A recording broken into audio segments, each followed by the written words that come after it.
Khawugalele wena, galela. Iphelele kaloku yam iglasi. Usajongene namadoda. Amadoda kaloku tshumawana nyani. Amadoda ayafana onke ngamaxoki. Noba ungaya kweliphi ilizwe ayafana. Futhi ke amadoda, galela wena. Kuthe ungayigcwalisa amadoda kaloku tshomi onke ayafana. Noba ungayaphi uyephi uzawufika efana. Futhi ke azange kwawona sithanda. Usalalela amadoda. Kwexesha likhoyo tshomi kaloku uyagqitha.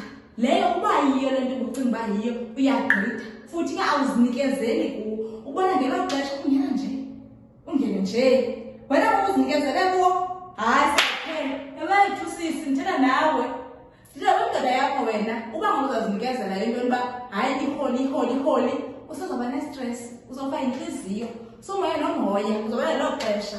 Uba iyalunga. Uba ayilungi. Sayagqitha thina tshomi. Uba ngathi usethilini. Next. One focus on the one. Hayi uyasihlaza. Kwexesha likhoyo. Ebantazana kwamadoda. Kaloku nawe uyafana nathi. Nawe maninzi nathi sibaninzi kuyagqitha. Khasapha wena. Andale nto yenzayo apha. Undivile ke?